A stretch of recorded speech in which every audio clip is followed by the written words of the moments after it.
Hit by a Farm. How I Learned to Stop Worrying and Love the Barn. Written by Catherine Friend. And narrated by Catherine Friend.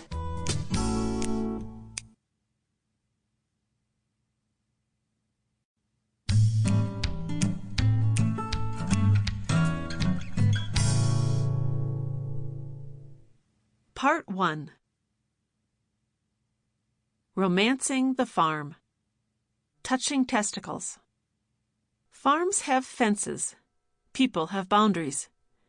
Mine began crumbling the day I knelt behind a male sheep, reached between his legs, and squeezed his testicles.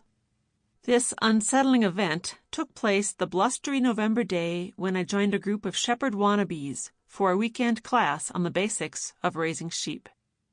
I was there with my partner Melissa, the woman I'd lived with and loved for 12 years, because we were going to start a farm. Janet, the course instructor, had motioned us closer. "Grab his testicles here, around the widest part," she commanded. I shot a look of panic to Melissa. Janet wanted us to what? We moved in to hear her over the frigid wind. "Ram testicles should be about 16 inches around," she said.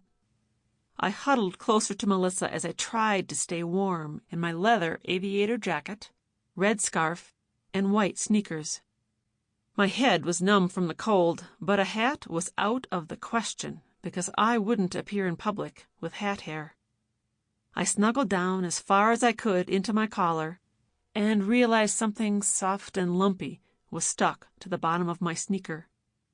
Melissa wore a heavy winter coat, a massive wool hat with flaps, bulky winter snow boots. She looked ridiculous. She also looked warm. I pressed my upturned collar to my icy ears as Janet nodded to Melissa and me. We were next. I stepped forward and stood behind the sturdy ram locked in a headgate, calmly chewing his cud. 16 inches? Cripes. Skeptical, I moved closer. "You sure he won't mind?" "Positive," Janet said. Her long gray hair whirled around her reddened face, and she wasn't even wearing gloves. "You need to know what healthy ram testicles feel like. Grasp them firmly, feeling for any soft spots or hard lumps." "Right. No problem."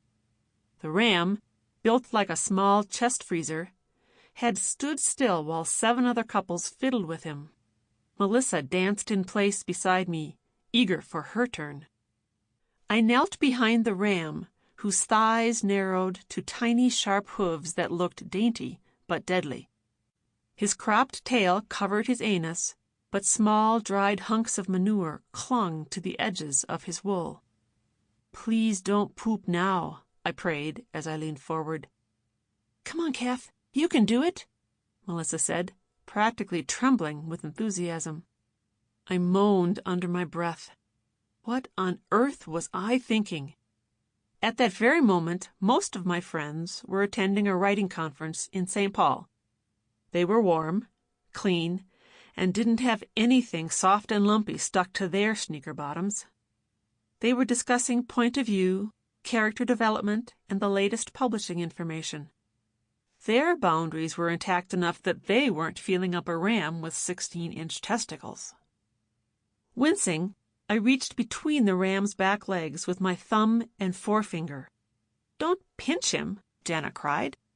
By now, the rest of the class had turned to watch.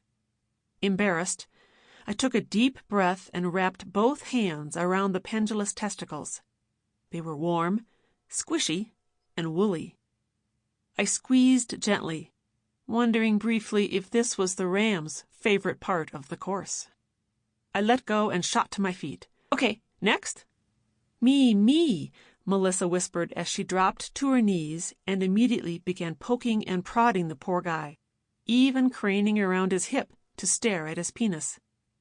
The books we'd read had said when you buy a ram, you should manipulate the penis to collect a semen sample for testing. Even Melissa, a hands-on person if there ever was one, had reservations about this procedure. Luckily, Sample complete. Ready to continue?